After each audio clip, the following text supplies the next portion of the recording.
Police আছে ওটা একটা পুলিশ আসছিল এমনিতেই।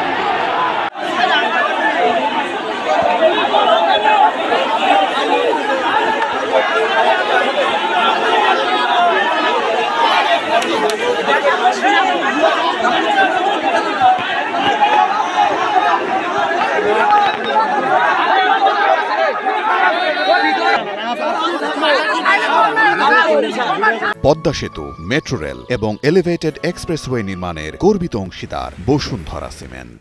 তাদের দাবি যে ন্যায় ন্যায্য দাবিগুলো, সেই দাবি দেখতে আজকে কিন্তু তারা যখন দাবিটাকে গ্রহণ করে নেয়নি, সেই প্রেক্ষাপটে এভারগ্রিনের শ্রমিকরা মেন গেটে তালাবদ্ধ করছে, শটডাউন ডাকছিল, যাতে করে যেন তাদের দাবি পূরণ না হবে, আলাদা কোনো শ্রমিক ছিল ইপিজেডের জন্য প্রবেশ করে কর্মশালা যোগদান দিতে না পারে।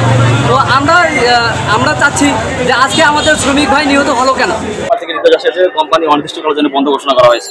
তো অনির্দিষ্টকালে বন্ধ ঘোষণা করার জন্য রাতেই আবার আমরা বিভিন্ন নিউজ চ্যানেলের মাধ্যমে দেখতে পেলাম যে এলাকার কিছু গণ্যমান্য ব্যক্তি এবং দলীয় নেতা সহ শ্রমিকের 2-1 মতো ছিল, তারা বিভিন্ন নিউজ চ্যানেলে বললো যে আমাদের সপ্তাহে মাইনা হয়েছে, আগামীকালকে সকালকে আপনারা সবাই কর্মস্থলে যোগ দিবেন। কিন্তু শুধু আমরা যেহেতু শ্রমিকের দাবি ছিল মানে মাঠে এবং যেখান জায়গায় তাদের সমস্যাগুলো ছিল সে জায়গায় তাদের সমাধানও চাইছিল, কিন্তু ফেসবুকে এভাবে পোস্ট করে তারা সমাধান কখনো চায় নাই। তারা সবাই যখন আজকে সকালবেলা ইপিজেড গেছিল, যাওয়ার পর দেখে যে ইপিজেডে তালাবদ্ধ সবাই পুরো গেট বন্ধ করে দিয়েছে। তখন এদের 13 দফা দাবি উত্থাপন করছিল যে আমাদের দাবিগুলো মাইনা হইলো, যে আমাদেরকে প্রমাণ দেখান। সে প্রমাণ দেখাতে পারে না কোম্পানি যে আসলে আমাদের দাবিগুলো মাইনা হয়েছে কিনা। যারা গতকালকে যেটা পোস্ট করা হয়েছিল সেই দাবিগুলো মাইনা নাই। পরে ইপিজেডের এভারগ্রিন আন্দোলন থেকে শুরু করে পুরো কোম্পানি, কোন ইপিজেডের যে 13টা কোম্পানি আছে 16টা কোম্পানি, যারা কেউ কিন্তু কর্মস্থলে যোগ দেয়নি। তখন এই পুলিশ এবং সেনাবাহিনীর সঙ্গে তাদের কথা কাটাকাটির মাধ্যমে এক পর্যায়ে তারা সেনাবাহিনী পুলিশ প্রশাসনের পক্ষ থেকে আমাদের অসহায় শ্রমিকদের উপর গুলি চালানো হলো। কিন্তু এখানে শ্রমিকদের কথা হলো যে আমাদের দাবি ছিল ন্যায্য দাবি, সেই ন্যায্য দাবি যদি মানি নেওয়া হয় তাহলে আমাদের উপর গুলি চালানো হলো কেন? আমাদের তো আন্দোলন করতে যায় না বা মারামারি করতে যায়নি, তাহলে আমাদের উপরে আন্দোলনকারীদের উপরে বা আমাদের শ্রমিকদের উপরে নির্মমভাবে গুলি করে আমাদের শ্রমিক হাতে হত্যা করা হলো কেন? এটাই আমাদের শ্রমিকের দাবি। আন্দোলনটা তাই হচ্ছে, আন্দোলনটা কিন্তু আমাদের ভ্যানচুরা কোম্পানির না, আন্দোলনটা হচ্ছে এভারগ্রিন কোম্পানি। এভারগ্রিনের 3-4 দিন ধরে আন্দোলন চালা যাচ্ছে। ওনাদের দাবি দাবা যেগুলো ছিল ওনারা পেশ করছে, ওনাদেরকে পরে আশ্বস্ত করা হয়েছে যে দাবি দাবা মেনে নেওয়া হবে। গতকালকে রাত্রে 9টার দিকে এই যে শ্রমিক কল্যাণ ফেডারেশনের সভাপতি খায়রুল আনাম স্যার আরও কয়েকজন মিলে ওনারা কালকে রাত্রে বললো যে সব সমস্যার সমাধান করে দিচ্ছে, আপনারা কাজে যোগদান করেন। সেই হিসাবে আমাদের কোম্পানিও কালকে বলছিল যে এখানে হয়তো বা কোনো হামলা হতে পারে, এই জন্য আমাদেরকে আগে থেকে সাবধান করে দিয়েছে ভ্যানচুরা কোম্পানি আমাদের মালিক, যে আপনারা আসলে সাবধানে থাকবেন, সাইডে থাকবেন, কোনো গ্যামদামে যাবেন না, আপনারা সাইডে থাকবেন, যদি কোনো গ্যামদাম মনে হয় সাইডে চলে যাবেন, এবং যদি ঢুকতে দেয় আপনারা ঢুকবেন। তো আমিও যেহেতু একটা কোম্পানির অফিসটাও আমি কিন্তু ঢুকে গেছি এবং তারপর কিছুক্ষণ পরে শুনলাম যে বাইরে গেট তালা বন্ধ করে দিচ্ছে।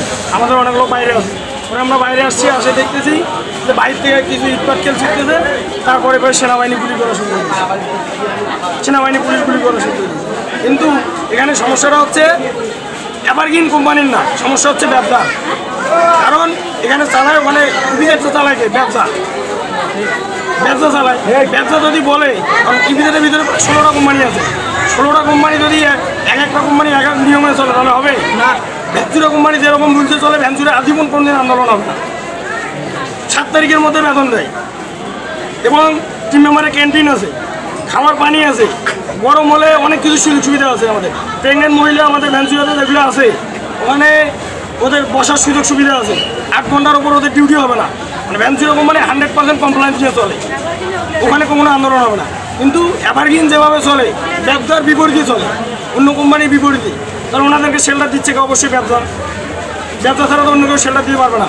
ব্যবসা যদি বলে তুমি আমার ব্যবসার রুল অনুযায়ী চলতে হবে, করলে কোম্পানি চালাও, না করলে কোম্পানি বন্ধ করো, তাহলে তো এভারগ্রিন কিছু করতে পারবে না। আসলে এখন সমস্যা আমরা মনে করি, আমরা সাধারণ জনগণ এবং সবাই মনে করি যে এখানে সমস্যা ব্যবসা, আমাদের ব্যবসার সংস্কার করা দরকার।